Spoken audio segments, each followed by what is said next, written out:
All right, we've got a pretty standard builder grade kitchen here down in Castle Rock, Colorado. Started with a standard golden oak finish, melamine side panels, quarter-inch recessed panel doors, flat slab drawer fronts, and the standard overlay spacing with big gaps between, and a bunch of open space over the fridge and the upper cabinets. The customer wanted to take it to the top, so let's see what we did.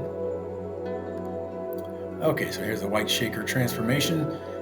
Updated and customized quite a bit. We've got winter white factory finish with shaker recessed profile doors and drawer fronts, new additional cabinets at the top in the fridge area, and new full-size baseboard wrap around the island, full overlay spacing conversion, new soft close hero hinges, new drawer boxes with soft close, and new handles installed.